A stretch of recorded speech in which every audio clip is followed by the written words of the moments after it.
Hello friends, मैं अंबिका कुमारी स्वागत करती हूँ आपके अपने चैनल पे। यहाँ पे मैं आपको बीपीएससी के एग्ज़ाम की तैयारी करवा रही हूँ और यहाँ पे मॉडर्न हिस्ट्री हम लेके चल रहे हैं। ठीक है, मॉडर्न हिस्ट्री में हमारा भारतीय राष्ट्रीय आंदोलन अभी चल रहा है और ये काफ़ी इम्पॉर्टेंट है। यहाँ पे सिलेबस में भी आपका दिया हुआ है 1 to 5 से लेकर के 11 to 12 तक सारे ही विद्यार्थी यहाँ पे इसका एक क्लास देख सकते हैं। काफ़ी इम्पॉर्टेंट रहेगा। यहाँ से आपका हर एक बार एग्ज़ाम में क्वेश्चन देखने को मिलता है। तो आपको क्या करना है, आपको वीडियो को कंप्लीट देखना है और अगर आप वीडियो को कंप्लीट देखते हैं तो आपका एक भी डाउट नहीं बचेगा।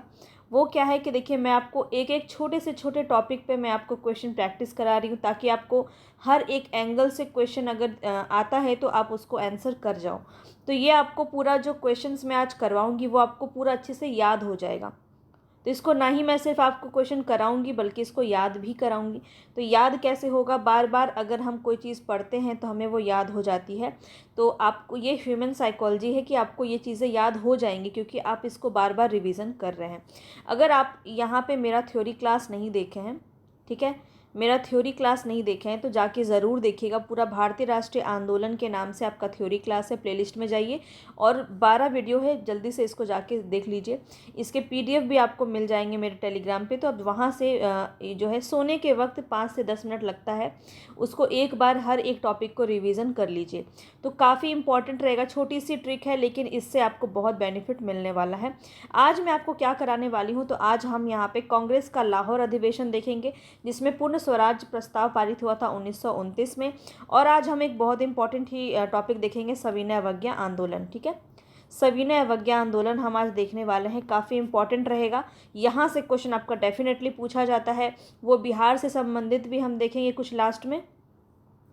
और ये आप कंप्लीट देख लीजिएगा तभी आपको फ़ायदा मिलेगा। अगर आपको बीच में जल्दी जल्दी जाना है तो आप अभी ही जा सकते हैं, वरना कोई दिक्कत नहीं है। ठीक है, तो यहाँ पे अगर आप मेरे साथ यहाँ पे तैयारी करना चाहते हैं, नए हैं चैनल पे, तो सब्सक्राइब करके बेल आइकन प्रेस कर लीजिएगा, तभी मेरे वीडियोस आप तक पहुँच पाएंगे। थ्योरी क्लास ज़रूर देख लीजिएगा, आपको सारी कहानी समझ में आएगी। और आज मैं आपको चूँकि याद कराने वाली हूँ तो यहाँ पे देखिए, आपको जितनी भी बातें मैं बताऊँगी उसको आपको ध्यान से सुनना है। और यहाँ पे जो बातें कही गई हैं तो ये आपका जो है थ्योरी है। थ्योरी मैं आपको नहीं कराने वाली हूँ क्योंकि थ्योरी हम ऑलरेडी कर चुके हैं, तो बार बार एक ही चीज़ करने का कोई मतलब नहीं है। तो यहाँ पे आप देख सकते हैं, ये सारा आपका थ्योरी है और क्वेश्चन यहाँ से आपका स्टार्ट होता है। तो यहाँ पे हम क्वेश्चन स्टार्ट करते हैं और देखते हैं क्या है आज का क्वेश्चन। और बार बार हम इसको रिपीट करेंगे ताकि चीज़ें हमें याद हो जाएं। पसंद आ रहा होगा तो प्लीज़ लाइक कर दीजिएगा मेरे लिए, ताकि मुझे भी थोड़ा मोटिवेशन मिले कि हाँ, जो मैं कर रही हूँ आप लोगों के लिए बेनिफिशियल हो रहा है। अब यहाँ पे हम स्टार्ट करते हैं। भारतीय स्वतंत्रता संग्राम के दौरान निम्नलिखित में से किसने प्रस्तावित किया कि स्वराज को सभी प्रकार के विदेशी नियंत्रण से मुक्त संपूर्ण स्वतंत्रता के रूप में परिभाषित किया जाए। तो यहाँ पे ये आपको जो क्वेश्चन है इसका राइट ऑप्शन क्या हो जाएगा, मौलाना हसरत मोहानी। ठीक है, बी ऑप्शन यहाँ पे आपका सही हो जाएगा। किसने किया था, मौलाना हसरत मोहानी ने किया था। भारतीय स्वतंत्रता संग्राम के दौरान जो है स्वराज को सभी प्रकार के विदेशी नियंत्रण से मुक्त संपूर्ण स्वतंत्रता के रूप में परिभाषित किया था इन्होंने। तो यहाँ पे इनके बारे में थोड़ा सा हम जानेंगे। मैं आपको फैक्ट भी करा रही हूँ साथ साथ में, ताकि आपको जो है क्वेश्चंस आगे करने में आसानी हो। आप खुद सारे क्वेश्चन के आंसर दोगे, ये मैं आपको बोल रही हूँ, पर आपको बहुत ही अच्छे से ध्यान से सुनना है। जो भी नया लगता है उसको नोट कर लीजिए, इम्पॉर्टेंट है। तो यहाँ पे देखिए, 1921 में अहमदाबाद अधिवेशन में मौलाना हसरत मोहानी ने प्रस्तावित किया कि स्वराज को सभी प्रकार के विदेशी नियंत्रण से मुक्त संपूर्ण स्वतंत्रता संपूर्ण स्वराज के रूप में परिभाषित किया जाए और इसे कांग्रेस का लक्ष्य बनाया जाए। 1921 में वर्ष कांग्रेस के अहमदाबाद अधिवेशन के अध्यक्ष CR दास चुने गए थे। कौन चुने गए थे ये भी ध्यान रखेंगे। अहमदाबाद अधिवेशन के अध्यक्ष कौन चुने गए थे, CR दास। ठीक है, CR दास चुने गए थे। ठीक है, तो चितरंजन दास चुने गए थे, लेकिन ये क्या हुआ कि ये जेल में थे उस वक्त। ये जेल में थे और जेल में होने की वजह से उनके जो आधिकारिक रूप से कौन बने थे, हकीम अजमल खां इस अधिवेशन की अध्यक्षता इन्होंने की थी। हालांकि अध्यक्ष कौन थे, CR दास। अगर पूछा जाए अध्यक्ष कौन थे तो CR दास थे। और इसके बदले में किसने की थी, तो हकीम अजमल खां ने इस अधिवेशन की अध्यक्षता की थी। तो अहमदाबाद अधिवेशन 1921 ध्यान रखेंगे। चलिए आगे बढ़ते हैं नेक्स्ट क्वेश्चन पे। नेक्स्ट क्वेश्चन में पूछ रहा है 1921 के अहमदाबाद अधिवेशन में निम्नलिखित नेताओं में से किसने पूर्ण स्वराज को कांग्रेस का लक्ष्य बनाने का प्रस्ताव रखा। तो ये किसने किया था, अभी अभी आप ऊपर से पढ़ के आए हो, अब आपको आंसर इसका समझ में आया होगा। अब बताओ इसका आंसर आप कर सकते हो या नहीं। बी ऑप्शन यहाँ पे बिल्कुल सही हो जाएगा, हसरत मोहानी। बी ऑप्शन आपका बिल्कुल सही हो जाएगा। चलिए आगे देखते हैं। अब ये भी आप क्वेश्चन का आंसर आराम से कर सकते हैं। कांग्रेस ने पहली बार भारत की स्वतंत्रता का प्रस्ताव पारित किया था। तो भारत की स्वतंत्रता का प्रस्ताव, देखिए किस किस तरह से आपका क्वेश्चन पूछा जा सकता है। कॉन्सेप्ट वही है, आंसर वही है, लेकिन क्वेश्चन को थोड़ा सा तोड़ मरोड़ सकते हैं। तो यहाँ पे आपको वही आपका राइट ऑप्शन हो जाएगा 1929। ठीक है, 1929 में पहली बार स्वतंत्रता का प्रस्ताव पारित किया गया था, भारत की स्वतंत्रता का प्रस्ताव। याद रखेंगे ए ऑप्शन यहाँ पे आपका सही हो जाएगा। अब यहाँ पे थोड़ा आप कहानी को भी समझते हुए चलिए। कहानी समझेंगे तो आपको आगे के क्वेश्चंस करने में आसानी होगी। कांग्रेस के कलकत्ता अधिवेशन 1928 में ब्रिटिश सरकार को यह अल्टीमेटम दिया गया कि वह 1 वर्ष में नेहरू रिपोर्ट स्वीकार कर ले या कांग्रेस द्वारा प्रारंभ किए जाने वाले जन आंदोलन का सामना करे। किसके सामने था ये? ब्रिटिश सरकार के सामने ये अल्टीमेटम दिया गया था। ठीक है, कलकत्ता अधिवेशन में 1928 में। निर्धारित समय सीमा में सरकार द्वारा कोई निश्चय उत्तर न मिलने की स्थिति में दिसंबर 1929 में पंडित जवाहरलाल नेहरू की अध्यक्षता में, ये इंपॉर्टेंट है याद रखेंगे, जवाहरलाल नेहरू की अध्यक्षता में कांग्रेस का ऐतिहासिक लाहौर अधिवेशन होता है, जिसमें संबंधित प्रस्ताव पारित होने के बाद पंडित जवाहरलाल नेहरू ने पूर्ण स्वराज का लक्ष्य रखा और जैसे ही 31 दिसंबर 1929 को मध्य रात्रि का घंटा बजा, कांग्रेस अध्यक्ष पंडित जवाहरलाल नेहरू ने कांग्रेस में रावी नदी के तट पर, कौन सी नदी है? रावी नदी के तट पर भारतीय स्वतंत्रता का झंडा तिरंगा को फहराया। कांग्रेस कार्य समिति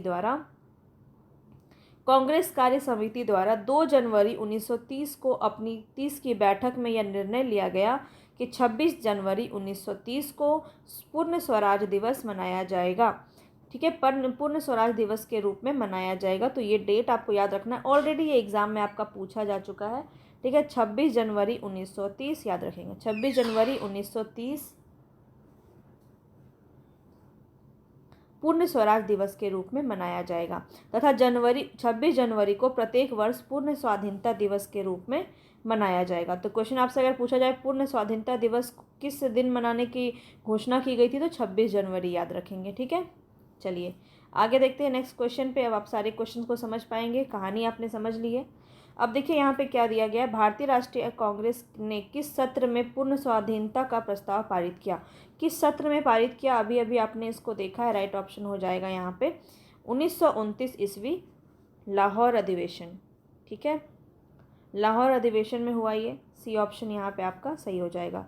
कांग्रेस द्वारा भारत की पूर्ण स्वतंत्रता का लक्ष्य की घोषणा किस अधिवेशन में की गई, तो किस अधिवेशन में की गई थी, तो ये भी आपका सेम क्वेश्चन। देखिए क्वेश्चन आपका बदलता है कैसे, तो कांग्रेस द्वारा भारत की पूर्ण स्वतंत्रता के लक्ष्य की घोषणा किस अधिवेशन में की गई, लाहौर अधिवेशन में की गई। ए ऑप्शन यहाँ पे भी आपका सही हो जाएगा। नेक्स्ट क्वेश्चन है यहाँ पे कि 1947 से पहले 26 जनवरी को कहा जाता था, क्या कहा जाता था? 26 जनवरी को किस रूप में मनाने की घोषणा की गई थी? पूर्ण स्वराज दिवस। डी ऑप्शन यहाँ पे आपका सही हो जाएगा।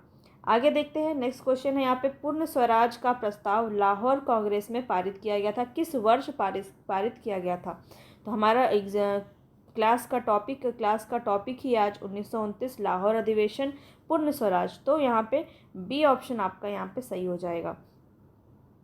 आगे चलते हैं, नेक्स्ट क्वेश्चन है यहाँ पे, नेक्स्ट क्वेश्चन है यहाँ पे, भारतीय राष्ट्रीय कांग्रेस द्वारा किस दिन जो है पूर्ण स्वराज दिवस घोषित किया गया था। ये क्वेश्चन आपका बहुत बार पूछा गया है, तो ध्यान रखेंगे। पूर्ण स्वराज दिवस कब घोषित किया गया था? 26 जनवरी 1930 को, यानी ए ऑप्शन यहाँ पे आपका सही हो जाएगा, 26 जनवरी 1930 को। आगे बढ़ते हैं। मज़ा आ रहा है कि नहीं? आपको क्वेश्चन समझ में आ रहा है? आंसर कर पा रहे हो कि नहीं, अब बताओ। एक बार कहानी को अच्छे से समझ लेने के बाद क्वेश्चन करना बहुत आसान हो जाता है, इसीलिए मैं आपको जो है इसका फैक्ट जो थ्योरी है वो भी बताते हुए चल रही हूँ। तो यहाँ पे देखिए क्या है, निम्नलिखित में से किस एक ने भारतीय राष्ट्रीय कांग्रेस के उन अधिवेशन की अध्यक्षता की थी जिसमें पूर्ण स्वराज का प्रस्ताव पारित हुआ था? तो कौन हो जाएंगे आप बताओ, कितना ईजी है ये आपके लिए, है कि नहीं? जवाहरलाल नेहरू, बी ऑप्शन यहाँ पे आपका सही हो जाएगा। आगे देखिए, अब यहाँ पे किस किस तरह से आपके क्वेश्चन, यही सेम क्वेश्चन है मगर किस किस तरह से बनता है। कांग्रेस के 1929 के लाहौर अधिवेशन में कांग्रेस का लक्ष्य पूर्ण स्वराज किसके द्वारा घोषित किया गया? किसके द्वारा किया गया था? तो जवाहरलाल नेहरू। सी ऑप्शन यहाँ पे भी आपका सही हो जाएगा। देख रहे हैं क्वेश्चन कैसे बदल रहा है। अब आगे देखिए, यहाँ पे भी आपका क्वेश्चन क्या है कि 31 दिसंबर 1929 को अर्धरात्रि में भारतीय राष्ट्र ध्वज को किसने फहराया था? किसने फहराया था? तो जवाहरलाल नेहरू ने फहराया था, रावी तट के सामने, है ना। अब ये भी हमने देखा है, डी ऑप्शन यहाँ पे आपका सही हो गया। आगे यहाँ पे बताना है कि स्वतंत्रता का नवग्रहित तिरंगा पहली बार कब लहराया गया? कब लहराया गया? तो यहाँ पे आपका क्या हो जाएगा बताओ, 1928, 1929, 1930 या 1931? तो यहाँ पे बताना है आपको, राइट ऑप्शन क्या हो जाएगा? 31 दिसंबर 1929। ठीक है, आगे चलते हैं नेक्स्ट क्वेश्चन पे। यहाँ बताना है आपको 1929 के लाहौर अधिवेशन में पूर्ण स्वराज का पताका किसने फहराया? सेम क्वेश्चन, सेम आंसर पर क्वेश्चन को थोड़ा सा घुमा दिया गया है, पंडित जवाहरलाल नेहरू। अब आप समझ रहे हैं कि क्या क्या क्या फैक्ट जो है जवाहरलाल नेहरू के साथ यहाँ पे आपका क्वेश्चन में देखने को मिलेगा। आगे चलते हैं, यहाँ पे नेक्स्ट क्वेश्चन है कि भारतीय राष्ट्रीय कांग्रेस के निम्नलिखित अधिवेशन में से किस एक की अध्यक्षता जवाहरलाल नेहरू ने सर्वप्रथम की थी? ये भी ध्यान रखेंगे, सर्वप्रथम। ठीक है, सर्वप्रथम कब की थी इन्होंने?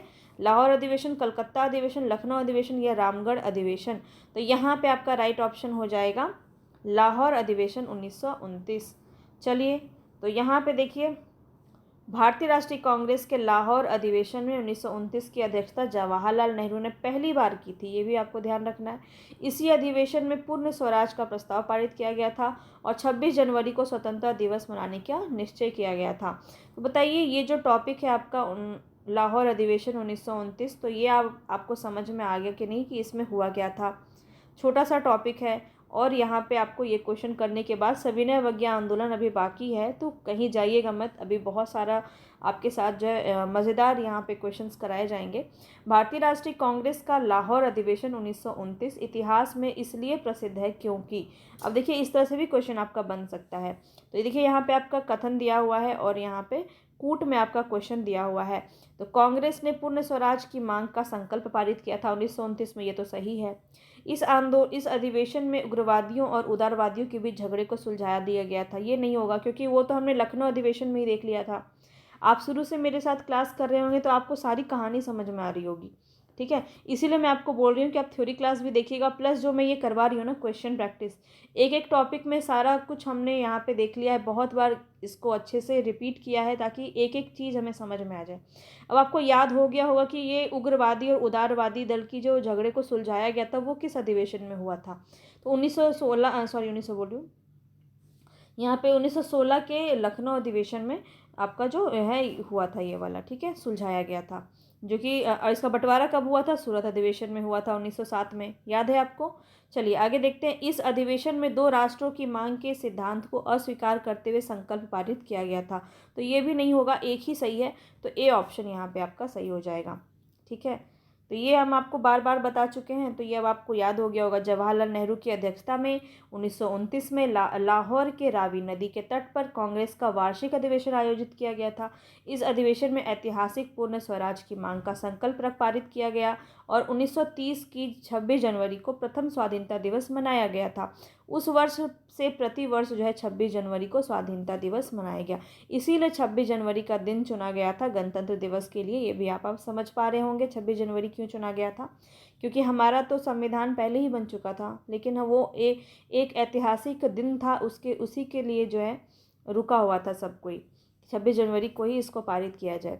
तो यहाँ पे देखिए 1929 में सारा जो हिस्ट्री है, जो कहानी है, वो आपको समझ में आ रहा होगा। तो क्या किससे कौन सा जुड़ा हुआ है, सारे फैक्ट एक दूसरे से जुड़े हुए हैं। 1929 में लाहौर में आयोजित भारतीय राष्ट्रीय कांग्रेस के अधिवेशन का अध्यक्ष कौन था? अब बताइए, ये ऑप्शन आप समझ नहीं आ रहा आपको? सी ऑप्शन जवाहरलाल नेहरू बिल्कुल सही हो जाएगा। आगे चलते हैं, ज़्यादा क्वेश्चन नहीं है, बस थोड़ा सा ही क्वेश्चन है इसका, इसके बाद हम सविनय अवज्ञा आंदोलन देखेंगे। स्वतंत्रता आंदोलन के इतिहास में भारतीय राष्ट्रीय कांग्रेस के 1929 का अधिवेशन इसलिए महत्वपूर्ण है क्योंकि इस अधिवेशन में क्या हुआ था? एक ही चीज़ हुआ था, कांग्रेस के लक्ष्य रखे गए थे, पूर्ण स्वराज प्राप्ति को स्वीकार किया गया था। आगे चलते हैं, यहाँ पे नेक्स्ट क्वेश्चन है, भारतीय राष्ट्रीय कांग्रेस के अधिवेशन में किसमें कांग्रेस का लक्ष्य पूर्ण स्वराज घोषित किया गया? तो कहाँ किया गया था? लाहौर में। ए ऑप्शन यहाँ पे आपका सही हो जाएगा। आगे चलते हैं, कांग्रेस ने पूर्ण स्वराज की घोषणा सबसे पहले कहाँ की थी? तो सबसे पहले कहाँ की थी? देखिए, आपका ऐसे क्वेश्चन में आपको थोड़ा घबरा दिया जाएगा कि सबसे पहले कहाँ हुआ था भाई। तो कहाँ हुआ था पहले? सबसे पहले जो हमारा अधिवेशन होगा वहीं होगा ना, तो लाहौर यहाँ पे भी राइट ऑप्शन ए ही हो जाएगा। आगे देखते हैं, नेक्स्ट क्वेश्चन है, अब्दुल यहाँ पे सॉरी भारतीय राष्ट्रीय कांग्रेस के लाहौर अधिवेशन के अध्यक्ष कौन थे? जवाहरलाल नेहरू। B option. तो कितना जल्दी जल्दी आपका क्वेश्चन हो रहा है यहाँ पे आप देख सकते हैं। अब देखिए, निम्नलिखित में से 1929 में कांग्रेस के लाहौर अधिवेशन पारित संकल्प में कौन सा शामिल नहीं था? अब ये बताना, ये थोड़ा सा आप समझिए इसको। तो कौन सा शामिल नहीं था? तो भारत की विदेश नीति की घोषणा, ये तो शामिल था। इसमें पूर्ण स्वराज घोषित करना, ये भी शामिल था। सविनय अवज्ञा आंदोलन प्रारंभ करने की तैयारी हो रही थी, इस अधिवेशन में इसके भी बारे में बात हो रही थी, तो ये भी था। तो डी ही गलत होगा ऑब्वियसली। देख लेते हैं, डी है अस्पृश्यता उन्मूलन। अस्पृश्यता उन्मूलन की बात इसमें नहीं की गई थी, तो यानी कि डी ऑप्शन ही यहाँ पे आपका सही हो जाएगा, क्योंकि गलत ही हमसे पूछा जा रहा है।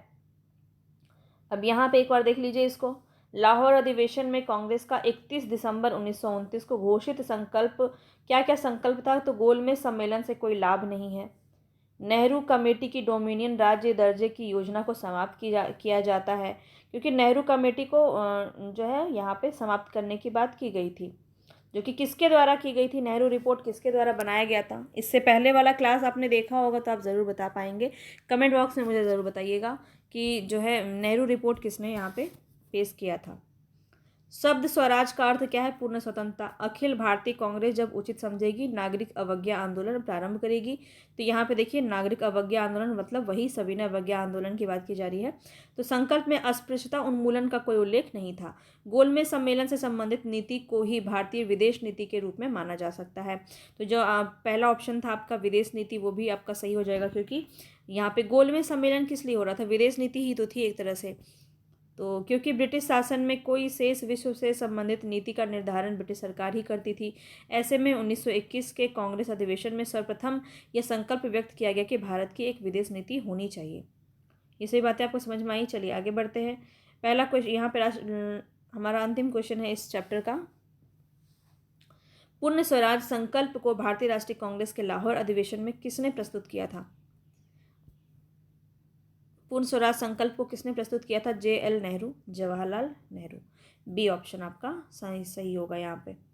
ठीक है, पूर्ण स्वराज के संकल्प को भारतीय राष्ट्रीय कांग्रेस के लाहौर अधिवेशन में जवाहरलाल नेहरू द्वारा तैयार किया गया था, प्रस्तुत किया गया था। आपसे क्वेश्चन कैसे भी घुमा सकते हैं, तैयार किसने किया था इस रिपोर्ट को? तो भी कौन हो जाएंगे? जवाहरलाल नेहरू। प्रस्तुत किसने किया था? तो भी यही हो जाएंगे। इस अधिवेशन में अपने अध्यक्षीय भाषण में बोलते हुए उन्होंने कहा था कि आज हमारा सिर्फ एक लक्ष्य है, स्वाधीनता का लक्ष्य हमारे लिए स्वाधीनता है, पूर्ण स्वतंत्रता। ध्यात हो कि इसी लाहौर अधिवेशन में नेहरू कमेटी की रिपोर्ट को निरस्त घोषित किया गया था। ये भी आपको ध्यान में रखना है, नोट कर लीजिए कहीं पे आप कि लाहौर अधिवेशन में ही नेहरू रिपोर्ट को निरस्त घोषित कर दिया गया था। और नेहरू रिपोर्ट किसने सबमिट की थी, किसने पेश किया था, ये आप मुझे बताएंगे कमेंट बॉक्स में, क्योंकि ये मैं आपको पढ़ा चुकी हूँ। जिसमें केवल डोमिनियन स्टेटस की बात की गई थी। नेहरू रिपोर्ट में हमने डोमिनियन स्टेटस देखा है, तो सारी बातें आपको क्लियर हो रही होगी कि कहाँ पे आपको कौन सा टॉपिक, कौन सा आपको ऑप्शन क्लिक करना है। डोमिनियन स्टेटस की बात की जाए तो आपका नेहरू रिपोर्ट हो जाएगा। ठीक है, आगे बढ़ते हैं। नेक्स्ट हमारा जो टॉपिक है वो है सविनय अवज्ञा आंदोलन। ठीक है, सविनय अवज्ञा आंदोलन आपका ये पूरा यहाँ पे दिया गया है फैक्ट जो इससे संबंधित है। कौन सा यहाँ पे महात्मा गांधी कौन से जेल में चले गए थे, कौन आदमी कहाँ किसको कौन से जेल में डाला गया था, फिर क्या है खुदाई खिदमतगार नामक स्वयंसेवक संगठन, लाल कुर्ती के नाम से जाना जाता है, ये किसने संगठन आयोजित किया था। सारी चीज़ों को हम यहाँ पे समझेंगे। बहुत ही इम्पोर्टेंट रहेगा ये वाला सेशन आपका, तो ध्यान से सुनिएगा सभी को, और आपको याद भी आता रहेगा, क्योंकि यहाँ पे हम फैक्ट भी आपको दिखा रहे हैं, फैक्ट की भी बात कर रहे हैं, तो आपको एक्सप्लेनेशन भी दिखाया जा रहा है ताकि आपको सारी बातें समझ में आती रहें। अब हम स्टार्ट करते हैं। यहाँ पे पहला क्वेश्चन हमारा, किस कांग्रेस सत्र में कार्यकारी कमेटी को सविनय अवज्ञा आंदोलन प्रारंभ करने का अधिकार दिया गया था? तो किस में दिया गया था? तो हमने स्टार्टिंग में ही देखा लाहौर में ही इसकी बात हो रही थी, तो लाहौर सत्र में ही होगा। तो बी ऑप्शन, देखिए सब एक दूसरे से कैसे कनेक्टेड है और आपको इसको समझना होगा इस चीज़ों को। तो यहाँ पे बी ऑप्शन आपका सही हो जाएगा। थ्योरी क्लास आप ज़रूर देख लीजिएगा, मैं आपको बार बार कह रही हूँ ताकि आप सारी बात को और अच्छे से समझ पाएँ।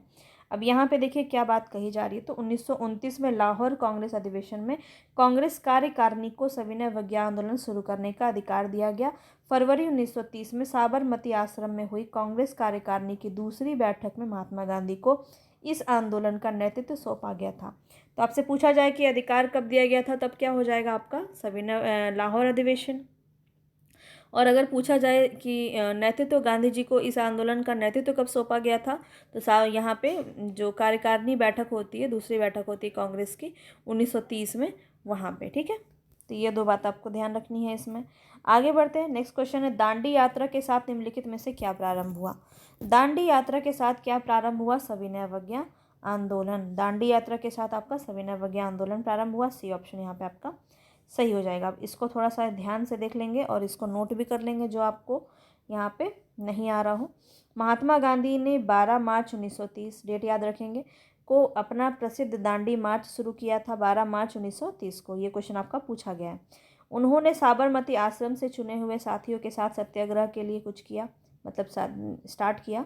24 दिन की लंबी यात्रा के बाद, कितने दिन, 24 दिन, 24 दिन की लंबी यात्रा के बाद इन्होंने 6 अप्रैल 1930 को दांडी में सांकेतिक रूप से नमक कानून को भंग किया और इस प्रकार नमक कानून तोड़कर इन्होंने औपचारिक रूप से सविनय अवज्ञा आंदोलन का शुभारंभ किया। तो दांडी मार्च जो हमारा स्टार्ट होता है और जब वो एंड होता है तो हमारा सविनय अवज्ञा आंदोलन शुरू होता है। ठीक है, सविनय अवज्ञा का मतलब क्या होता है, तो मतलब शांति से सविनय, सविनय मतलब होता है विनय के साथ। ठीक है, विनय के साथ, यानी कि सहृदय हम जो है विनम्र तरीके से आपका अवज्ञा करते हैं, मतलब हम ठुकराते हैं, हम आपके काम को नहीं करेंगे। तो इस तरह से इसका मतलब है सविनय अवज्ञा कर देना, मतलब इनकार कर देना, शांति से इनकार कर देना कि हम आपका काम नहीं करेंगे। ठीक है, सविनय अवज्ञा आंदोलन में गांधी जी के नेतृत्व में पूरे देश में फैल गया था। तमिलनाडु में गांधीवादी नेता श्री राम राजगोपालाचारी ने तिरुचेनगोड आश्रम से त्रिचरापल्ली के वेदारण्यम तक यात्रा की थी। क्वेश्चन आपका देखिए, सविनय अवज्ञा आंदोलन से अलग अलग जगह जिन्होंने यात्रा की थी, तो वो आपका बहुत इंपॉर्टेंट है, पूछा जाता है। ठीक है, तो इसको आप ज़रूर नोट कर लेंगे। तमिलनाडु में गांधीवादी नेता थे कौन, श्री राजगोपालाचारी, और कहाँ से कहाँ तक इन्होंने नमक यात्रा की थी ये आप नोट कर लीजिए। तिरुचेनगोड आश्रम से त्रिचलापल्ली के वेदारण्यम तक जो है इन्होंने नमक यात्रा की थी, ध्यान रहेगा। चलिए आगे बढ़ते हैं नेक्स्ट क्वेश्चन पे। यहाँ पे बताना है दांडी यात्रा की गई कब की गई थी, तो 1930 में। डी ऑप्शन यहाँ पे आपका सही हो जाएगा। आगे चलते हैं, नेक्स्ट क्वेश्चन है, सविनय अवज्ञा आंदोलन के रूप में गांधी जी ने दांडी मार्च प्रारंभ किया था। तो डेट आपको याद रखना है, यहाँ पे 12 मार्च 1930 जो है सही ऑप्शन सी हो जाएगा। चलिए आगे बढ़ते हैं, दांडी यात्रा प्रारंभ की गई थी, कहाँ से की गई थी, तो साबरमती आश्रम से, दांडी से, चंपारण से, बारदौली से, कहाँ से की गई थी, तो यहाँ पे आपका राइट ऑप्शन हो जाएगा साबरमती आश्रम से। ठीक है, तो बी ऑप्शन यहाँ पे आपका सही हो जाएगा। आगे चलते हैं, महात्मा गांधी ने दांडी यात्रा किस आश्रम से प्रारंभ की थी, किस आश्रम से प्रारंभ की थी, तो अभी अभी हमने देखा साबरमती। ए ऑप्शन यहाँ पे आपका सही हो जाएगा। नेक्स्ट क्वेश्चन है यहाँ पे, महात्मा गांधी ने 1930 में सविनय अवज्ञा आंदोलन कहाँ से प्रारंभ की थी। सेम क्वेश्चन है, देख सकते हैं कितनी बार पूछा गया है, तो यहाँ पे साबरमती जो है बिल्कुल सही हो जाएगा। ओहो सॉरी, देखिए मैंने भी गलती कर दिया, यहाँ पे दांडी मार्च जो है इन्होंने शुरू किया था साबरमती से। अब पूछा जाए अगर सविनय अवज्ञा आंदोलन कहाँ से शुरू किया गया था, तो दांडी से शुरू हुआ था ना, क्योंकि ये साबरमती आश्रम से ये दांडी तक जाते हैं पैदल यात्रा करके, और वहाँ पे एक नमक कानून तोड़ते हैं, और उसके बाद वहीं से जो है ऐलान होता है कि सविनय अवज्ञा आंदोलन अब हम शुरू कर रहे हैं। तो यहाँ पे दांडी से शुरू हुआ था, माफ़ी चाहूँगी, वो एक फ्लो जा रहा था तो वहीं पे मैंने साबरमती लगा दिया। ये गलती आप भी कर सकते हैं, एग्जाम में आपको ध्यान रखना है। सविनय अवज्ञा आंदोलन अगर पूछा जाए तो दांडी ध्यान रखेंगे। ठीक है, चलिए आगे बढ़ते हैं। नेक्स्ट क्वेश्चन है, यहाँ पे देखिए, यहाँ पे आपको नोट में बताया भी गया है कि प्रारंभिक जो उत्तर कुंजी थी वहाँ पे बिहार लोक सेवा आयोग, ये बीपीएससी का ही क्वेश्चन है, देख सकते हैं आप। और बीपीएससी ने क्या यहाँ पे डी विकल्प यानी साबरमती को माना था, जो कि गलत था, बाद में इसको बदला गया। चलिए आगे बढ़ते हैं। तो बिहार आयोग भी ऐसी गलतियाँ करता है, तो हमने कर दिया तो क्या कर दिया, है ना। चलिए कोई बात नहीं। चलिए 8 नंबर क्वेश्चन पे हम बढ़ रहे हैं। निम्नलिखित प्रांतों में से किस प्रांत के सत्याग्रहियों की संख्या महात्मा गांधी के दांडी कूच में सर्वाधिक थी। अब ये क्वेश्चन आपको बताना है बिहार, गुजरात, महाराष्ट्र या बंगाल, कहाँ से किस प्रांत से सत्याग्रहियों की संख्या जो है महात्मा गांधी के दांडी कूच में सर्वाधिक थी। तो यहाँ पे ये क्वेश्चन आपका काफ़ी इंपॉर्टेंट हो जाता है। बताएंगे यहाँ पे राइट ऑप्शन क्या हो जाएगा, तो गुजरात ही हो जाएगा, बी।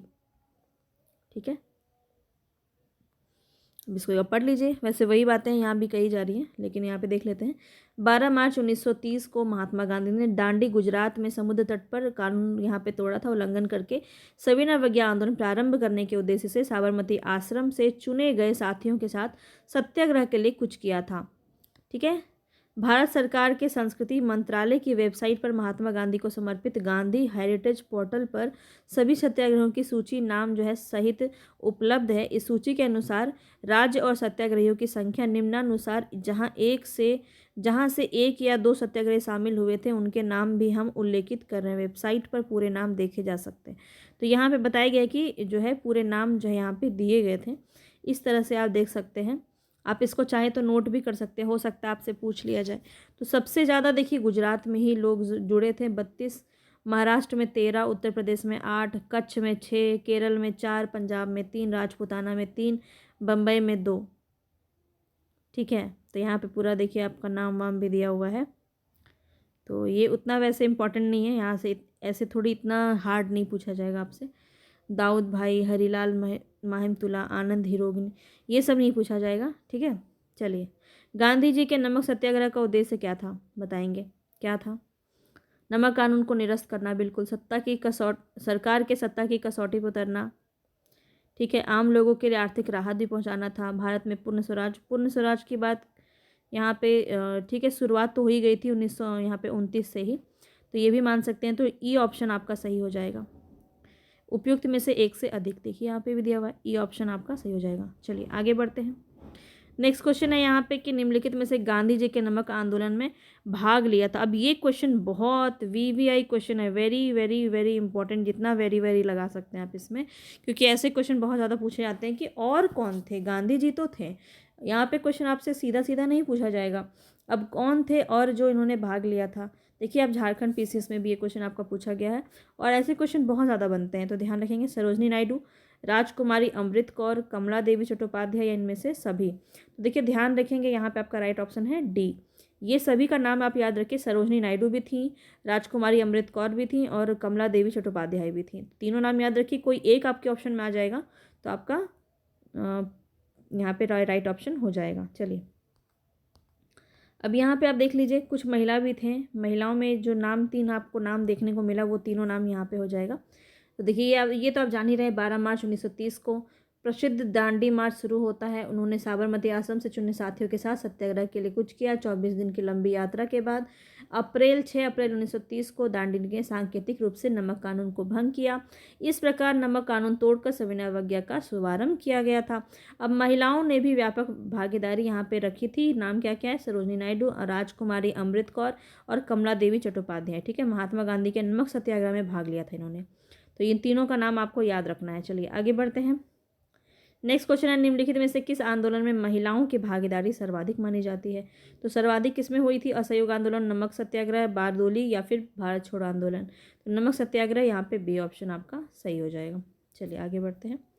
नेक्स्ट क्वेश्चन है यहाँ पे, महात्मा गांधी ने 1930 में सविनय अवज्ञा आंदोलन का आरंभ किया था। कहाँ से आरंभ किया था, तो दांडी से। बी ऑप्शन यहाँ पे आपका सही हो जाएगा। अभी गलत नहीं किया मैंने। ठीक है, अब ये भी आपको ध्यान रखना है कितना किलोमीटर था, 390 किलोमीटर या फिर 241 मील की यात्रा की थी इन्होंने। गुजरात के नौसारी ज़िले में स्थित था जहाँ पहुँचे थे। ठीक है, तो ये सारी बातें जो हैं, छोटे छोटे पॉइंट ये भी आपको याद रखने हैं। और साबरमती आश्रम से 80 सहयोगियों के साथ जो है ये पैदल चलकर 24 दिनों में लगभग ये पहुँचते हैं, 390 किलोमीटर की यात्रा करके। तो ये आपको याद रखना है। और कानून को भंग किया था, सविनय अवज्ञा का आरंभ का शुरुआत किया था इन्होंने 6 अप्रैल 1930। ये डेट आपको याद रखना है। दांडी मार्च का जो है दांडी मार्च ख़त्म हुआ था, यहाँ पे नमक कानून ख़त्म हुआ था तोड़ के, और सविनय अवज्ञा शुरू हुआ था। दोनों का डेट आपका क्या हो जाएगा, 6 अप्रैल 1930। चलिए आगे बढ़ते हैं। सविनय अवज्ञा आंदोलन शुरू हुआ कब शुरू हुआ, तो दांडी मार्च के बाद शुरू हुआ। अब आप समझ गए बहुत अच्छे से कॉन्सेप्ट इसका। सी ऑप्शन यहाँ पे आपका सही हो जाएगा। चलिए, दांडी मार्च किया गया था नमक कानून के समर्थन के लिए किया गया था, नमक कानून तोड़ने के लिए किया गया था, रॉलेट एक्ट के समर्थन के लिए, रॉलेट एक्ट के विरोध के लिए। तो नमक कानून के समर्थन के लिए तो नहीं था, नमक कानून तोड़ने हेतु किया गया था। तो बी ऑप्शन यहाँ पे आपका सही हो जाएगा। चलिए, ऐतिहासिक दांडी मार्च जो है ये संबंधित है किससे। यहाँ पे अभी थोड़ा क्वेश्चन आपका है, तो तसल्ली से सारे क्वेश्चन को कीजिएगा, एक एक क्वेश्चन को समझिएगा, और स्किप तो बिल्कुल भी मत कीजिएगा, क्योंकि अभी हम आगे बहुत सारी चीज़ें करेंगे। बिहार से रिलेटेड भी जो सविनय अवज्ञा आंदोलन में जो ज़रूरी है वो भी हम देखेंगे, तो ध्यान रखिएगा। ऐतिहासिक दांडी मार्च का संबंध किससे है, तो निर्वाचन के बहिष्कार से, नमक कानून तोड़ने से, हिंदू मुस्लिम एकता से, छुआछूत को दूर करने से। तो यहाँ पे आपका राइट ऑप्शन हो जाएगा नमक कानून को तोड़ने से। बी ऑप्शन यहाँ पे आपका सही हो जाएगा। चलिए, आप उम्मीद है सभी का आंसर आप दे पा रहे होंगे यहाँ पे। और दांडी यात्रा कितने दिन तक चली थी, तो अभी हम कितनी बार इसको कर चुके हैं, 24 दिन। सी ऑप्शन यहाँ पे आपका सही हो जाएगा। चलिए आगे बढ़ते हैं। अब यहाँ पे है कि सबसे पहले कौन सी घटना घटी थी, सबसे पहले कौन सी घटना घटी थी ये आपको बताना है। गांधी इरविन तो बहुत बाद में आया, साइमन कमीशन का आगमन, भारत छोड़ो आंदोलन तो बहुत बाद में 42 का बात है, दांडी मार्च। तो यहाँ पे आपका सबसे पहले कौन सा हो जाएगा, साइमन कमीशन का आगमन जो है सबसे पहले हो जाता है 1928 में, है ना। ये हमने अभी कल ही किया था, तो ये आपको ध्यान रखना है, साइमन कमीशन का आगमन। सी ऑप्शन यहाँ पे आपका सही हो जाएगा। यहाँ पे डेट आप देख लीजिए, सबका नोट कर लीजिए। तो 1928 में 3 फरवरी 1928 को साइमन कमीशन आता है। इसके बाद क्या होता है, तो इसके बाद दांडी मार्च प्रारंभ हो जाता है 12 मार्च 1930 को। फिर उसके बाद आ जाता है आपका गांधी इरविन समझौता, जो हम अगले नेक्स्ट चैप्टर हमारा यही है, गांधी इरविन समझौता, 5 मार्च 1931। और उसके बाद भारत छोड़ो आंदोलन 1942। ठीक है, चलिए आगे बढ़ते हैं। नेक्स्ट क्वेश्चन है, भारतीय इतिहास में 6 अप्रैल 1930 की तिथि जानी जाती है किस नाम से। 6 अप्रैल 1930 किस नाम से जानी जाती है, तो दांडी मार्च हेतु प्रथम गोलमेज सम्मेलन, बाकी तो कोई दूर दूर तक साथ ही नहीं है। तो महात्मा गांधी द्वारा दांडी मार्च जो है इसी दिन आपका कंप्लीट होता है। ठीक है, अब यहाँ पे कुछ बातें जो दी गई हैं वो आप ध्यान से यहाँ पे सुनिए। 6 अप्रैल 1930 को महात्मा गांधी ने दांडी में एक मुट्ठी नमक हाथ में लेकर सिविल नाफरमानी आंदोलन यानी सविनय अवज्ञा आंदोलन का श्री गणेश किया था। सुभाष चंद्र बोस ने गांधी जी के इस अभियान की तुलना नेपोलियन के एल्बा से पेरिस की ओर जाने वाली अभियान से की थी। ये क्वेश्चन भी आपका इंपॉर्टेंट है, किसने की थी, सुभाष चंद्र बोस ने, याद रखेंगे। एक अंग्रेजी समाचार संवाददाता ब्रेल्सफोर्ड ने खिल्ली उड़ाई और कहा कि क्या सम्राट को एक केतली में पानी उबालने से हराया जा सकता है, लेकिन एक बहुत ही बड़ा इम्पैक्ट पड़ा था, तो ये तो सबको पता है। इसके उत्तर में स्टेट्समैन समाचार पत्र ने कहा, गांधी महोदय समुद्र के जल को तब तक उबाल सकते हैं जब तक कि डोमिनियन स्टेटस नहीं मिल जाता। तो इस तरह से बहुत सारे लोग मजाक भी उड़ा रहे थे। चलिए आगे बढ़ते हैं। महात्मा गांधी, यहाँ पे कथन और फैक्ट दिए हुए हैं। महात्मा गांधी द्वारा नमक आंदोलन वर्ष 1930 में चलाया गया था, सही है कथन। अब क्यों चलाया गया था, तो महात्मा गांधी का उद्देश्य था कि गरीबों को नमक मुफ्त उपलब्ध हो। तो मुफ्त की बात तो नहीं की गई थी, कारण गलत है यहाँ पे, कथन सही है। यहाँ पे सी ऑप्शन सही हो जाएगा। ए सही है और आर गलत है, ए सही है और आर गलत है। अब यहाँ पे देखिए, गांधी जी द्वारा आरंभ किए गए सविनय अवज्ञा आंदोलन में प्रतीक के रूप में 6 अप्रैल 1930 को दांडी में नमक कानून तोड़कर ब्रिटिश सरकार के प्रति अवज्ञा अपनाई गई। और आंदोलन शुरू करने से पहले गांधी जी ने वायसराय इरविन के समक्ष 11 मांगे रखी थी। क्या क्या था वो 11 मांगे, ये सब आपको मैं थ्योरी में करवा चुकी हूँ पूरा डिटेल में, तो वो आप जाके ज़रूर देखिएगा। उनमें नमक कर एवं नमक पर सरकारी एकाधिकार की समाप्ति की मांग की गई थी, ना कि गरीबों को मुफ्त नमक उपलब्ध कराने की बात की गई थी। तो मुफ्त में नहीं चाहिए था हमें, लेकिन उसमें जो कर देना पड़ता था वो कर भी हम क्यों दें, तो ये इस चीज़ को समाप्त करना चाहते थे। चलिए आगे बढ़ते हैं। सविनय अवज्ञा आंदोलन के संदर्भ में बताना है कौन सा कथन यहाँ पे हमारा सही है, सही बताना है। महात्मा गांधी को नमक कानून तोड़ने के विरुद्ध सजा नहीं दी गई। तो नहीं दी गई। क्या ये सही था? बिल्कुल गलत।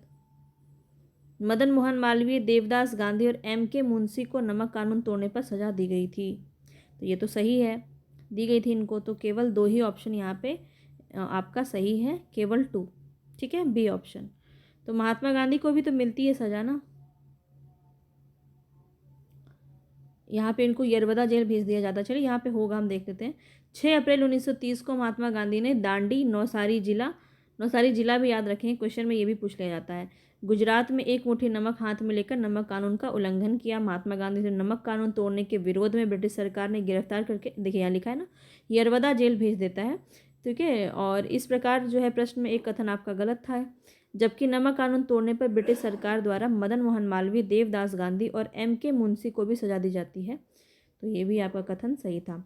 शक्ति के विरुद्ध अधिकार की इस लड़ाई में मैं विश्व की सहानुभूति चाहता हूँ, ये कथन किसका है ये बताना है आपको। ये कथन किसका है? तो ये कथन हो जाएगा गांधी की दांडी यात्रा से ये संबंधित है, बी ऑप्शन।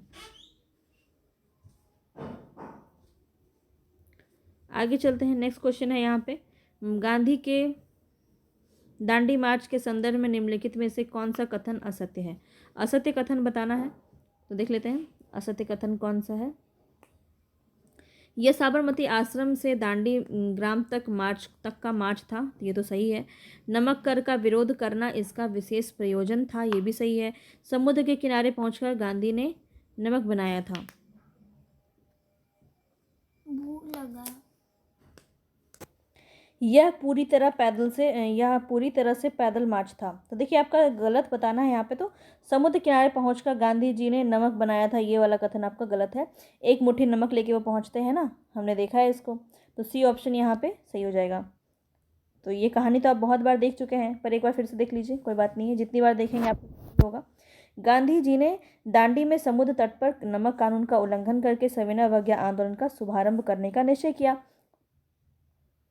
नमक को इस आंदोलन का एक प्रमुख मुद्दा बनाया गया था, क्योंकि सरकार ने इस आवश्यक जो वस्तु है इसकी बिक्री को नियंत्रित कर रखा था और इस पर कर आरोपण किया गया था, जिसका गरीबों पर अत्यंत प्रतिकूल प्रभाव पड़ता था। 12 मार्च 1930 को गांधी जी ने दांडी मार्च शुरू किया और साबरमती आश्रम अहमदाबाद से राष्ट्रीय नमक सत्याग्रह स्मारक संस्कृति मंत्रालय भारत सरकार ने दांडी मार्च के 80 सहयोगी की लिस्ट बनाई है। लेकिन देखिए बुक में आपका कहीं कहीं पे 78 भी दिया होता है कि 78 अनुयायियों के साथ ये गए थे। तो आपका ऑप्शन के अकॉर्डिंग आप चलेंगे, ठीक है। इसके बाद बोला जा रहा है, चुने हुए साथियों के साथ 24 दिन की लंबी यात्रा करके 5 अप्रैल को ये पहुंचते हैं और 6 अप्रैल को 1930 को उन्होंने एक मुट्ठी नमक हाथ में लेकर सविनय अवज्ञा आंदोलन का श्रीगणेश किया था। तो कथन जो आपका सी है वो गलत हो जाएगा, वहाँ पे बना नहीं रहे थे बैठ के। चलिए आगे बढ़ते हैं। निम्नलिखित में से कौन सा कथन महात्मा गांधी की दांडी यात्रा के विषय में असत्य है? अब असत्य वाले कथन काफ़ी इंपॉर्टेंट होते हैं, ठीक है, तो इसको ध्यान से यहाँ पे समझेंगे। यह पूर्णतः एक पैदल यात्रा थी, ये तो सही है। साबरमती आश्रम से आरंभ होकर इसका समापन दांडी तक हुआ था, ये भी सही है। साबरमती आश्रम शुरू समूची यात्रा 24 दिन तक पूरी हुई, ये भी सही है। इसका शुरुआत 12 मार्च से नहीं हुआ था, 15 मार्च से नहीं हुआ था, 12 मार्च से हुआ था।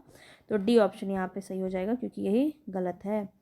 आगे बढ़ते हैं। ये क्वेश्चन आपका काफ़ी इंपॉर्टेंट है, फिर से VVI क्वेश्चन आपका, ठीक है, VVI क्वेश्चन है। नमक सत्याग्रह के समय गांधी जी के गिरफ्तार हो जाने के बाद आंदोलन के नेता के रूप में उनका स्थान किसने लिया? जब गांधी जी गिरफ्तार हो जाते हैं, उनको जब यरवदा जेल भेज दिया जाता है, तो उनके गिरफ्तार होने के बाद उनका स्थान कौन लेता है? कौन उस आंदोलन को फिर जो है जारी रखता है? ये क्वेश्चन आपसे पूछा जा रहा है। और अब्बास तैयब जी, ए ऑप्शन यहाँ पे आपका सही हो जाएगा। अब्बास तैयब जी जो है यही जो है आगे जाके इसको जारी रखते हैं। तो ये भी आपको ध्यान में रखना है। गांधी जी ने अपने सहयोग के साथ 241 मील की जो है यात्रा करते हैं, 5 अप्रैल को पहुंचते हैं, ये सब हम देख चुके हैं। एक मुट्ठी नमक लेकर के नमक कानून का उल्लंघन करते हैं। और सोलापुर यहाँ पे गिरफ्तारी कहाँ होती है? तो इस सत्याग्रह में गांधी जी की गिरफ्तारी सोलापुर से हो जाती है। तत्पश्चात आंदोलन का नेतृत्व अब्बास तैयब जी के हाथ में आ जाता है और उसके बाद स्त्रियों ने भी इसमें भागीदारी दी होती है। चलिए आगे बताना है यहाँ पे। नेक्स्ट क्वेश्चन है, महात्मा गांधी धरसना नमक गोदाम पर कांग्रेस कार्यकर्ताओं के धावा के समय कहाँ थे? गांधी जी कहाँ थे ये बताना है आपको।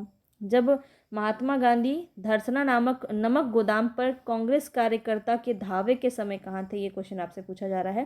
तो यहाँ पे राइट ऑप्शन हो जाएगा यरवदा जेल में थे। ए ऑप्शन यहाँ पे आपका सही हो जाएगा। चलिए इसको एक बार देख लीजिए। सविनय अवज्ञा आंदोलन के दौरान धरसना नमक गोदाम पर कांग्रेस कार्यकर्ताओं के धावे से पूर्व महात्मा गांधी को 5 मई 1930 को गिरफ्तार कर यरवदा जेल भेज दिया गया था। तो ये डेट भी ध्यान रखेंगे, 5 मई, ठीक है। 5 मई 1930 को गिरफ्तार करके यरवदा जेल भेज दिया जाता है। उनके स्थान पर अब्बास तैयब जी आंदोलन के नेता होते हैं और उनकी भी गिरफ्तारी के बाद सरोजनी नायडू जो है, ये आपको क्रम याद रखना है। पहले महात्मा गांधी रहते हैं, उसके बाद अब्बास तैयब जी रहते हैं, फिर उनको भी गिरफ्तार कर लिया जाता है। तब कौन रहती हैं? श्रीमती सरोजनी नायडू रहती हैं। ये वही हैं जो भारत की प्रथम कांग्रेस की प्रथम भारतीय महिला अध्यक्ष थी, ठीक है, सरोजनी नायडू। 21 मई 1930 को धरसना नमक गोदाम पर धावे का नेतृत्व किया था इन्होंने। किसने? सरोजनी नायडू ने किया था। तो ये क्वेश्चन अगर आपसे डायरेक्ट पूछ लिया जाए कि नमक गोदाम पर धावे का नेतृत्व किसने किया था, तो सीधा सीधा आप इसका आंसर लगा सकते हैं सरोजनी नायडू। उस समय कौन थी नेतृत्वकर्ता? कौन थी? सरोजनी नायडू थी। इस लोमहर्षक घटना का विवरण अमेरिकी पत्रकार वेब मिलर ने भी किया है। चलिए आगे बढ़ते हैं। नेक्स्ट क्वेश्चन है यहाँ पे, आचार्य विनोबा भावे किस आंदोलन में भाग लेने के लिए प्रथम बार गिरफ्तार हुए थे? कौन सा वो आंदोलन था? तो यहाँ पे राइट ऑप्शन हो जाएगा सविनय अवज्ञा आंदोलन। सविनय अवज्ञा आंदोलन में भाग लेने के लिए विनोबा भावे को गिरफ्तार कर लिया जाता है, ठीक है। सी ऑप्शन यहाँ पे आपका सही हो जाएगा। पहली बार वो गिरफ्तार होते हैं। तो आचार्य विनोबा भावे गांधी जी के निकट सहयोगी थे और गांधी जी द्वारा संचालित विभिन्न आंदोलन में इन्होंने भाग लिया। 1930 में वे सविनय अवज्ञा आंदोलन में भाग लेने के दौरान प्रथम बार गिरफ्तार होते हैं। आगे नेक्स्ट क्वेश्चन है, महात्मा गांधी ने जिस विदेशी पत्रकार को दांडी मार्च के समय अपने साबरमती आश्रम में ठहराया था वो कौन था? ये क्वेश्चन भी आपका काफ़ी इंपॉर्टेंट है। गांधी जी ने जिस विदेशी पत्रकार को दांडी मार्च के समय अपने साबरमती आश्रम में ठहराया था वो कौन थे? तो यहाँ पे राइट ऑप्शन हो जाएगा आपका वेब मिलर, ठीक है, जिसने सारा जिक्र किया है अपने अपने यहाँ पे पत्र में। पत्रकार थे ये, ठीक है। चलिए यहाँ पे अगर हम बात करें, वेब मिलर एक अमेरिकी पत्रकार थे जिसे गांधी जी ने दांडी मार्च के समय अपने साबरमती आश्रम में ठहराया था। धरसना की विभत्स पुलिस जातियों को देखकर उसने उल्लेख किया है कि संवाददाता के रूप में मैंने पिछले 18 वर्ष में असंख्य नागरिक विद्रोह देखे हैं, दंगे, गली कुची में मार काट और विद्रोह देखे, लेकिन धरसना जैसा भयानक दृश्य मैंने अपने जीवन में कभी नहीं देखा। तो ये इन्होंने अपने पत्र में लिखा था। चलिए आगे बढ़ते हैं। नेक्स्ट क्वेश्चन पे, उस विदेशी पत्रकार का नाम बताइए। देखिए आपको याद हो जाएगा, पूरे अच्छे से याद हो जाएगा। धरसना सॉल्ट वर्क्स पर सत्याग्रह के बारे में समाचार दिया था, किसने दिया था? Web Miller. सी ऑप्शन यहाँ पे आपका सही हो जाएगा। अब आगे है आपका, निम्नलिखित में से कौन दांडी मार्च में महात्मा गांधी के साथ था? महात्मा गांधी के साथ कौन था? अब यहाँ पे देखिए ऑप्शन को देख के समझ में आ गया होगा, बी ऑप्शन आपका सही हो जाएगा, वेब मिलर। आगे बढ़ते हैं। नेक्स्ट क्वेश्चन है, इनमें से किसने अप्रैल 1930 में नमक कानून तोड़ने के लिए तंजौर तट पर एक अभियान संगठित किया था? ये भी क्वेश्चन आपका काफ़ी इंपॉर्टेंट है, अलग है तो अलग क्वेश्चन जो कि नहीं पूछा जाया है अभी तक। ऐसे क्वेश्चन हालांकि कई बार पूछे गए हैं, तो आपको ध्यान रखना है। जो बचा हुआ है वो तो और ज़्यादा इंपॉर्टेंट हो जाता है क्योंकि वो पूछने के चांसेस और भी ज़्यादा होते हैं। तो तंजौर तट पर एक अभियान संगठित किया गया था, यहाँ पे बताना है। राइट ऑप्शन हो जाएगा सी राजगोपालाचारी। बी ऑप्शन यहाँ पे आपका सही हो जाएगा, ध्यान रखेंगे। चलिए तो यहाँ पे आपको याद रखना है कि 6 अप्रैल 1930 को गांधी जी ने गुजरात के दांडी तट पर अब नमक बनाकर नमक कानून का उल्लंघन किया। इसी के साथ संपूर्ण देश में सविनय अवज्ञा आंदोलन का शुभारंभ हुआ तथा समस्त देश में एक नमक कानून उल्लंघन संबंधी अभियान संचालित किए गए थे। अब तमिलनाडु में तंजौर के समुद्री तट पर चक्रवर्ती राजगोपालाचारी ने त्रिचिनापल्ली से वेदारण्य की नमक यात्रा की और 30 अप्रैल को इनको गिरफ्तार करने के बाद यह आंदोलन समर्थकों द्वारा चलता रहा, आगे भी चलता रहा। जब गिरफ्तार हो गए तो अन्य लोग भी थे, वो लोग संभाल रहे थे। तो तमिलनाडु के तंजौर, देखिए सिर्फ तंजौर क्वेश्चन में दिया हुआ था तो आपको ध्यान रखना है, तमिलनाडु भी और तंजौर भी। इससे कौन जुड़े हुए हैं? तो चक्रवर्ती श्री राजगोपालाचारी, ठीक है, याद रहेगा। चलिए आगे बढ़ते हैं नेक्स्ट क्वेश्चन पे। यहाँ पे बताना है भारतीय स्वाधीनता संघर्ष के दौरान रेड स्टर्स के नाम से पहचाने जाने वाले खुदाई खिदमतगारों ने आह्वान किया। अब क्या था खुदाई खिदमतगार, ये काफ़ी इंपॉर्टेंट क्वेश्चन है, यहाँ पे ध्यान रखेंगे। तो यहाँ पे राइट ऑप्शन हो जाएगा कि पठान क्षेत्रीय राष्ट्रवादी एकता का और उपनिवेशीवाद के विरुद्ध संघर्ष था। पठान क्षेत्रीय राष्ट्रवादी एकता का और उपनिवेशवाद के विरुद्ध संघर्ष था। तो आह्वान जो है यहाँ पे किया जाता है ये। चलिए यहाँ पे देखिए, इसके बारे में पहले हम जान लेते हैं क्या था लाल कुर्ती संगठन और किसने किया था। तो उत्तर पश्चिमी सीमा प्रांत में खान अब्दुल गफ़ार खान के नेतृत्व में खुदाई खिदमतगार नामक स्वयं सेवक संगठन स्थापित किया गया था। कहाँ किया गया था? उत्तर पश्चिमी सीमा प्रांत में। किसके द्वारा? खान अब्दुल गफ़ार खान के द्वारा। ये आपको नोट करना है, खुदाई खिदमतगार। ठीक है, खुदाई खिदमतगार याद रखेंगे, एक स्वयं सेवक संगठन है जिसका नेतृत्व कौन करते हैं? अब्दुल गफ़ार खान। और इन्हें लाल कुर्ती यानी कि रेड शर्ट के नाम से भी जाना जाता है। इस संगठन को लाल कुर्ती संगठन के नाम से भी जाना जाता है। लाल कुर्ती संगठन ने पठानों की एकता का नारा बुलंद किया और अंग्रेजों से स्वतंत्रता के लिए ब्रिटिश उपनिवेशवाद के विरुद्ध आंदोलन संगठित किया तथा श्रमजीवियों की हालत में सुधार की मांग की। ध्यात हो कि जब अन्य प्रांतों में मुसलमान स्वयं को सत्याग्रह आंदोलन से अलग रख रहे थे, उत्तर पश्चिमी सीमा प्रांत के मुसलमानों ने खान अब्दुल गफ़ार खान के नेतृत्व में सविनय अवज्ञा आंदोलन में एक महत्वपूर्ण भूमिका निभाई। तो ये सब आपका किस आंदोलन के समक्ष हो रहा था? तो ये भी ध्यान रखेंगे, सविनय अवज्ञा आंदोलन के ही समय में हो रहा था। खुदाई खिदमतगार अब्दुल गफ़ार खान याद रखेंगे। लाल कुर्ती संगठन भी इसको कहा जाता है। नेक्स्ट क्वेश्चन है आपका, लाल कुर्ती दल संगठित किया गया था। अब ये क्वेश्चन आप आसानी से कर पाएंगे। स्वतंत्र पख्तूनिस्तान बनाने के लिए किया गया था, पाकिस्तान का सृजन निश्चित करने के लिए किया गया था, अंग्रेजों को निकालने के लिए किया गया था, या स्वतंत्रता के पश्चात भारत को एक साम्यवादी देश बनाने के लिए किया गया था। तो यहाँ पे आपका राइट ऑप्शन है अंग्रेजों को निकालने के लिए किया गया था भाई। सी ऑप्शन यहाँ पे आपका सही हो जाएगा। लाल कुर्ती आंदोलन के नेता थे, कौन थे? तो यहाँ पे देखते ही आप इसका राइट ऑप्शन समझ गए होंगे, अब्दुल गफ़ार खान। ठीक है, खान अब्दुल गफ़ार खान, ध्यान रखेंगे। सीमांत गांधी के नाम से भी ये जाने जाते हैं, अब्दुल गफ़ार खान। ठीक है, चलिए देख लेते हैं आगे। 1929 में खुदाई खिदमतगार को किसने संगठित किया था? किसने किया था? अब्दुल गफ़ार खान ने। ए ऑप्शन यहाँ पे भी आपका सही हो जाएगा। चलिए आगे बढ़ते हैं। नेक्स्ट क्वेश्चन है कि गढ़वाल रेजिमेंट के सैनिकों ने प्रदर्शनकारियों पर गोली चलाने से इनकार कर दिया। कब? गढ़वाल रेजिमेंट के सैनिकों ने प्रदर्शनकारियों पर गोली, ये क्वेश्चन आपका पूछा गया है और आगे भी पूछा जाएगा, इसको मार्क कर लीजिए आप। ठीक है, काफ़ी इंपॉर्टेंट है। तो ये आपका कब हुआ था? सविनय अवज्ञा आंदोलन के समय में हुआ था। सी ऑप्शन यहाँ पे आपका सही हो जाएगा। गढ़वाल रेजिमेंट के सैनिकों ने प्रदर्शनकारियों पर गोली चलाने से ही इनकार कर दिया था, क्योंकि वो भी सविनय अवज्ञा ही कर रहे थे, साथ दे रहे थे। अब यहाँ पे इसके पीछे की कहानी क्या है ये देख लीजिए। सविनय अवज्ञा आंदोलन के दौरान पेशावर में गढ़वाल रेजिमेंट के सिपाहियों ने वीर चंद्र सिंह गढ़वाली के नेतृत्व में एक निहत्थी भीड़ पर गोली चलाने से इनकार कर दिया था। ध्यात है कि इस इलाके में खान अब्दुल गफ़ार खान वर्षों से सक्रिय थे और उनके द्वारा जनता के किए गए काम की वजह से अहिंसक क्रांतिकारी के बहादुर जत्थे यानी कि खुदाई खिदमतगारों के दल तैयार हुए थे, जो लाल कुर्ती के नाम से भी जाने जाते हैं। सविनय अवज्ञा आंदोलन में इनकी भूमिका काफ़ी सक्रिय रही थी। चलिए आगे बढ़ते हैं।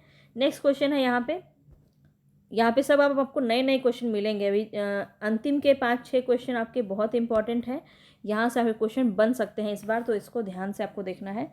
वर्ष 1930 में अंग्रेज सरकार के विरुद्ध प्रसिद्ध पेशावर कांड का नायक कौन था? ये क्वेश्चन आपका काफ़ी इंपॉर्टेंट। पेशावर कांड का जो है यहाँ पे नायक कौन था, यहाँ बताना है आपको। राइट ऑप्शन हो जाएगा यहाँ पे चंद्र सिंह गढ़वाली। ठीक है, वीर चंद्र सिंह गढ़वाली अभी आपने देखा, तो यहाँ पेशावर कांड का नायक कौन हो जाएगा? चंद्र सिंह गढ़वाली। जिया तरंग आंदोलन, जिया तरंग आंदोलन क्या था? फिर से अगेन आपका नया क्वेश्चन, जिया तरंग आंदोलन पूछा जा सकता है। कहाँ प्रारंभ हुआ था यहाँ पे बताना है आपको? मणिपुर में। ये कहाँ हुआ था? मणिपुर में हुआ था। सी ऑप्शन यहाँ पे आपका सही हो जाएगा। क्या है ये? तो सविनय अवज्ञा आंदोलन के दौरान मणिपुर की जनजातियों ने भी सक्रिय भूमिका दिखाई थी। यहाँ पर आंदोलन का नेतृत्व नगा जनजाति, ये आपको याद रखना है, नागा जनजाति की महिला गैडिलन्यू गैडिनल्यू, ठीक है, गैडिनल्यू ने किया था, जिसे जिया तरंग आंदोलन कहा जाता है। ये नोट कर लीजिएगा, इंपॉर्टेंट है, पूछा जा सकता है। ये क्वेश्चन आपसे देखिए TRE 1 में भी पूछा गया था। बेगूसराय की चौकीदारी टैक्स के विरुद्ध आंदोलन एक हिस्सा था, किसका हिस्सा था? कर देने से मना कर दिया गया था। सेम क्वेश्चन है, ऐसा ही क्वेश्चन आपसे पूछा गया था। तो ये आपका किससे हो जाएगा? खिलाफत आंदोलन नहीं होगा, भाजपा आंदोलन भी नहीं होगा, असहयोग आंदोलन भी नहीं होगा, सविनय अवज्ञा आंदोलन, बी ऑप्शन आपका सही हो जाएगा। ठीक है, तो अब देखिए बिहार के कुछ क्वेश्चन है यहाँ से आपका, तो वो भी आप ध्यान से देखते हुए चलिए अभी। और कौन कौन ये अभी तक आप देख रहे हैं, जो भी देख रहे हैं मुझे कमेंट में ज़रूर बताइएगा। दिसंबर 1930 में सविनय अवज्ञा आंदोलन के दौरान उत्तरी बिहार के सारण जिले में चौकीदारी टैक्स के विरोध में प्रदर्शन हुआ और प्रदर्शनकारियों ने दमन चक्र की परवाह नहीं की और अगले महीने बेगूसराय में स्वतंत्रता दिवस की एक एकत्रित भीड़ ने भारी संख्या में ग्रामवासी आकर सम्मिलित होकर उपमंडल अधिकारी को एक गड्ढे में धकेल दिया और गोलीबारी किए जाने पर वहां से हट गए। तो यहाँ से वो चौकीदारी टैक्स देने से इन्होंने मना कर दिया था। भागलपुर में नमक सत्याग्रह का नेतृत्व किसने किया था? ये भी आपका बिहार से रिलेटेड क्वेश्चन है, बहुत ही इंपॉर्टेंट है। ये भी आपका सेम क्वेश्चन पूछा गया है, सेम क्वेश्चन आपका पूछा गया है। तो यहाँ से जितने भी क्वेश्चन करा रही हूँ ना, सारे ही आपके इंपॉर्टेंट है, पूछे जा सकते हैं, ऑलरेडी पूछे जा चुके हैं और आगे भी पूछे जाएंगे। तो सबको आपको बार बार रिपीट करके देखना है। भागलपुर में सत्याग्रह आंदोलन का नमक सत्याग्रह का नेतृत्व किसने किया था? तो यहाँ पे आपका राइट ऑप्शन क्या हो जाएगा? महादेव लाल सराफ। ये आपको देखने को मिला होगा एग्जाम में। ठीक है, प्रीवियस से क्वेश्चन देखिए, आपको सारे क्वेश्चन मिल जाएंगे। चलिए आगे बढ़ते हैं।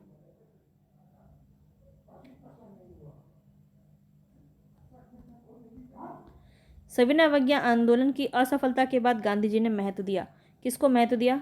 रचनात्मक कार्यक्रम को, हिंसा के सीमित उपयोग को, अंग्रेजों के समझौते पर, या फिर उपयुक्त में से कोई नहीं।